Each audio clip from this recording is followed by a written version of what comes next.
నమస్తే. Welcome to ARK talks.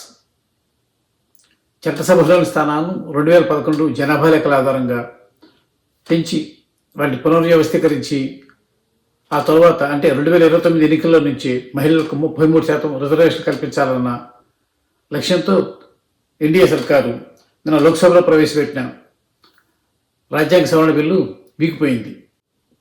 అయితే ఈ బిల్లు ఇలా తిరస్కరణ గురిందే లేదో ఆ వెంటనే ఎన్డీఏ సర్కారు నేతల మాటల దాడి ప్రారంభమైంది. ప్రతిపక్షాలపై మహిళలకు రాజకీయ అధికారం కల్పించటం, వారి ప్రాతినిధ్యాన్ని పెంచటం చట్టసభల ఉద్దేశంగా తాము తీసుకొచ్చిన ఈ బిల్లును తిరస్కరించడం ద్వారా, ఇది వీగిపోయేలా చేయడం ద్వారా ప్రతిపక్షాలు దేశంలో మహిళలందరికీ తీరని అన్యాయం చేశాయని, వారి రాజకీయ అభ్యుదయానికి అడ్డం పడ్డాయని ఎన్డీఏ నేతలు ప్రధానమంత్రి స్థాయి నుంచి కింది స్థాయి వరకు ఆరోపణలు గుప్పిస్తున్నారు. అయితే ఇక్కడ నిజంగా చెప్పుకోవాలంటే ప్రతిపక్షాల పాత్ర నామమాత్రం ఈ బిల్లు తిరస్కరణ పొందడంలో. ఈ బిల్లుకి కదిలిపడటానికి కారణం ప్రధానంగా ఎన్డీఏ సర్కారు స్వయంకృతాపరాధమే. ఎందుకంటే ఈ బిల్లును తీసుకురావడంలో మొదటి నుంచి కూడా ఎన్డీఏ దోబుచులాడింది. ప్రతిపక్షాలతోనూ ఇతర సంబంధిత వర్గాలతోనూ కూడా ఈ బిల్లులకు సంబంధించిన ఇటువంటి అంశాలపైన కూడా వారికి ఏమాత్రం తెలియజేయకుండా, ఏమాత్రం వారిని సందర్భన చేయకుండా, వారి అభిప్రాయం తీసుకోకుండా ఏకాఏకిన లోక్సభలో ప్రవేశపెట్టడం ద్వారా ఎంతో ప్రధానమైన ఈ బిల్లుపై విస్తృత చర్చ జరగాల్సి ఉంది. అన్ని వర్గాల అభిప్రాయాలు తీసుకోవాల్సి ఉంది. దేశంలోని ఏ వర్గము లేదా ఏ రాష్ట్రము తమ వాయిస్ను, తమ గొంతును దేశ అత్యున్నత చట్టసభలో వినిపించేందుకు అవకాశం లేకపోయింది అని బాధపడకుండా చూడాల్సిన బాధ్యత ఈ బిల్లు పైన ఉంది. అయితే ఈ మౌలిక సూత్రాన్ని, ఈ కనీసం పాటించాల్సిన ఈ నియమాలన్నింటినీ కూడా ఎన్డీఏ సర్కారు తొంగలో తొక్కి తన ఇష్టానుసారం వ్యవహరించడం వల్లే ఈ రాజ్యాంగ సవరణ బిల్లుకు ఇలా తిరస్కరణ ఎదురైంది. నిజం చెప్పాలంటే ఈ రాజ్యాంగ సవరణ బిల్లు కేవలం మహిళా రిజర్వేషన్ ఉద్దేశించింది కాదు. దాని ప్రధాన లక్ష్యం ఏమిటంటే ఈ బిల్లు మాటిన మహిళా రిజర్వేషన్ల బిల్లు పేరిట డీలిమిటేషన్, అంటే దేశంలోని చట్టసభల్లో ఉన్న స్థానాలను పునర్వ్యవస్థీకరించడం, వాటి సంఖ్యను పెంచడం. ఇది చెప్పకుండా ఎంతసేపు మహిళా రిజర్వేషన్ బిల్లుకి ప్రతిపక్షాలు అభ్యంతరం తెలిపి అంటున్నాయి, కానీ నిజానికి ప్రతిపక్షాల అభ్యంతరం మహిళలకు 33% రిజర్వేషన్ కల్పించడం పైన కాదు. ఆ బిల్లు పేరిట, వాళ్ళకి రిజర్వేషన్ కల్పించే పేరిట దేశంలోని చట్టసభల్లోని స్థానాలను సరాసరిని పెంచడం, వాటిని పునర్వ్యవస్థీకరించడం కేవలం తన ఇష్ట ప్రకారంగా ప్రతిపక్షాలకు విఘాతం కలిగించేగా, ప్రతిపక్షాలకు నష్టం చేకూర్చేలా, కొన్ని ప్రాంతాలకు అయాచిత లబ్ధి, కొన్ని ప్రాంతాలకు తీరని నష్టం కలిగించేలా కేంద్ర ప్రభుత్వం వ్యవహరించేందుకు ఈ బిల్లు దోహదపడుతుందన్న కారణంతోనే ప్రతిపక్షాలు దీన్ని తిరస్కరించాయి. కానీ ముందే చెప్పుకున్నట్టుగా ఎన్డీఏ సర్కార్ మాత్రం ఈ ప్రతిపక్ష ధోరణిని, ప్రధానంగా కాంగ్రెస్ను, ఆ పార్టీ మహిళలకు పెద్ద వ్యతిరేకంగా, మహిళల అభ్యుదయం ఏమాత్రం పట్టని ఒక విలన్గా చిత్రీకరిస్తోంది. ఇక్కడ ఒకసారి వాస్తవాన్ని పరిశీలిద్దాం. 2023లోనే మహిళా రిజర్వేషన్ బిల్లుకు పార్లమెంట్ ఆమోదం లభించింది. ఆ వెంటనే ప్రతిపక్షాలన్నీ కూడా 2024 ఎన్నికల నుంచి మహిళలకు 33% రిజర్వేషన్ కల్పించాలని చట్టసభల్లో డిమాండ్ చేశాయి. అయితే ఎన్డీఏ సర్కారు, అంటే మోడీ సర్కారు మాత్రం ససేమిరా ఉంది. 2024 ఎన్నికల తర్వాత జనాభా గణన చేపడతామని, ఆ తర్వాత డీలిమిటేషన్ కమిషన్ ఏర్పాటు చేసి దానిని దేశంలోని అన్ని నియోజకవర్గాల్లో పర్యటింపజేసి అక్కడి ప్రజల అభిప్రాయాలు, అన్ని వర్గాల అభిప్రాయాలు తెలుసుకున్న తర్వాత ఆ చట్టసభల స్థానాలను పెంచి పునర్వ్యవస్థీకరించి ఆ తరువాతే మహిళలకు 33% రిజర్వేషన్ కల్పిస్తామని, అంతే తప్ప ఇప్పటికిప్పుడు 2024 ఎన్నికల్లో రిజర్వేషన్ కల్పించలేమని ఖరాఖండిగా చెప్పింది. ఆ ప్రకారమే చూస్తే ఇవన్నీ జరిగేసరికి కనీసం మహిళలకు 33% రిజర్వేషన్ అందాలంటే చట్టసభల్లో కనీసం 2034 ఎన్నికలు అవుతాయని, ఎన్నికలు వరకు అవకాశం లేదని దేశమంతా భావించింది. కానీ ఈ విధంగా ప్రజలందరూ ఇట్లా అనుకుంటూ ఉన్న టైంలో ఎన్డీఏ సర్కారు ఏం ఆశించిందో, ఏ ప్రయోజనాలు దాన్ని ఊరించాయో తెలియదు, కానీ అనుకోకుండా, చెప్పా పెట్టకుండా సడన్గా కొద్ది రోజుల క్రితం నుంచి ఈ రాజ్యాంగ సవరణ బిల్లును ప్రతిపాదించింది. దీన్ని తీసుకొచ్చేందుకు, దీన్ని ఆమోదం లభింపజేసుకునేందుకు పార్లమెంట్ ప్రత్యేక సమావేశాన్ని కాల్ఫర్ చేసింది. ఇక్కడే ప్రతిపక్షాలన్నిటికీ దేశంలో రాజ్యాంగ నిపుణులు, రాజ్యాంగాన్ని గౌరవించే వ్యక్తులకు చాలా రాష్ట్రాల వారికి అనుమానాలు కలిగాయి.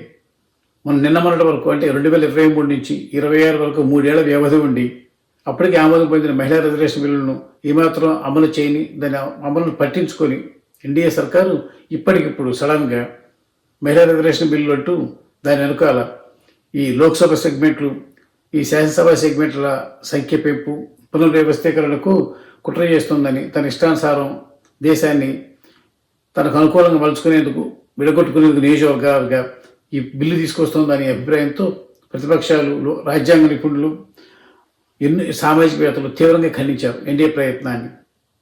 పైగా ఈ బిల్లును ప్రవేశపెట్టిన ఇప్పటి బిల్లును ప్రవేశపెట్టిన టైమింగ్ కూడా మనం గమనించాలి. ఇది ప్రస్తుతం బీజేపీ అత్యంత ప్రతిష్టాత్మకంగా భావిస్తున్న పశ్చిమ బెంగాల్, తమిళనాడు అసెంబ్లీ ఎన్నికలు జరుగుతున్న తరుణంలో ప్రవేశపెట్టిన బిల్లు ఇది.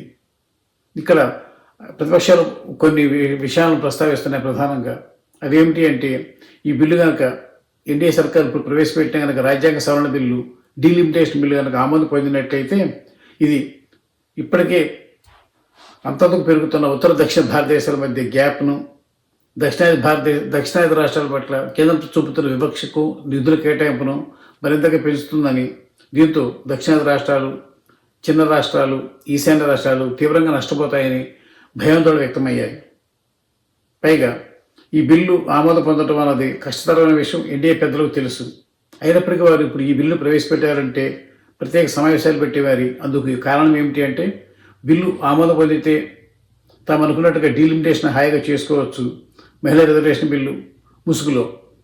పైగా మహిళా జన బాంధవులుగా పెద్ద పేరు తెచ్చుకోవచ్చు, ప్రచారం చేసుకోవచ్చు, వారి అభిమానంతో మరిన్ని ఓట్లు దండుకోవచ్చు. ఒకవేళ ఎన్డీఏ పెద్దలు ఇది కూడా అనుమానించారు, ప్రతిపక్షం కనుక దీన్ని తిరస్కరించినట్లయితే, అనుకూలంగా ఓటు వేయిపోయినట్లయితే, అదిగో ప్రతిపక్షాలన్నీ కూడా మహిళలు మేము మేలు చేస్తామంటే చేయనివ్వటం లేదు అని వాళ్ళని బూచిగా చూపించి, వాళ్ళని విలన్గా చిత్రీకరించి, ముందు ఇమీడియట్గా ఈ నెల 23వ తారీఖు ఎలక్షన్కి వెళ్ళబోతున్న పశ్చిమ బెంగాల్, తమిళనాడు అసెంబ్లీ ఎన్నికల్లో మహిళల ఓట్లు పొంది అధికారంలోకి రావాల్సిన ఆశ. ఇవన్నీ ఉండబట్టి ఇట్లా దక్షిణ భారతదేశానికి కొన్ని ప్రాంతాల్లో అన్యాయం జరగటం, ఉత్తర భారతదేశంలో కొన్ని రాష్ట్రాలకు విపరీతంగా లబ్ధి చేకూరబోవటం, తక్షణ ఎన్నికల్లో లబ్ధి పొందటం, ఇవన్నీ కూడా ప్రతిపక్షాలను ఈ బిల్లు వ్యతిరేకించేందుకు ప్రేరేపించాయి. పైగా ఈ బిల్లు, రాజ్యాంగ సవరణ బిల్లు వంటి అత్యంత కీలకమైన బిల్లు ప్రవేశపెట్టబోయే ముందు కేంద్ర ప్రభుత్వం ఎవరితో ఎటువంటి సంప్రదింపులు జరపలేదు. కేవలం ప్రతిపక్షమనే కాదు, తన ఆధ్వర్యంలోని ఎన్డీఏ భాగస్వామ్య పక్షాలతో కూడా ఎన్డీఏ కేంద్ర ప్రభుత్వం ఈ బిల్లుకు సంబంధించి ఎటువంటి చర్చలు జరపలేదు.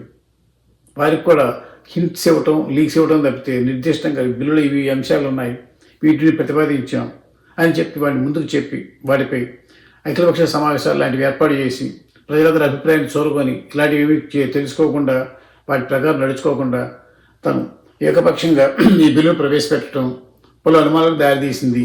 ఇప్పుడు ఇది అంతిమంగా ప్రతిపక్షాలు తిరస్కరించడంతో వీగిపోయేందుకు కారణమైంది.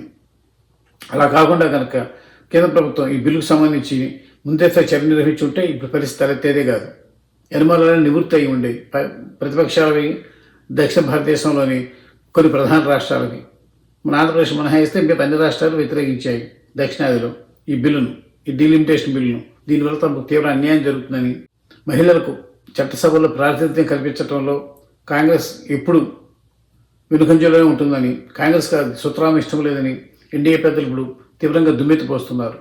కానీ వాస్తవం ఏమిటంటే, దానికి పూర్తి విరుద్ధంగా కాంగ్రెస్ ఎన్నో దశాబ్దాలుగా మహిళలకు చట్టసభల్లో రిజర్వేషన్ కల్పించేందుకు అవిశ్రాంతంగా పోరాడుతోంది, ఎంతో కృషి చేసింది.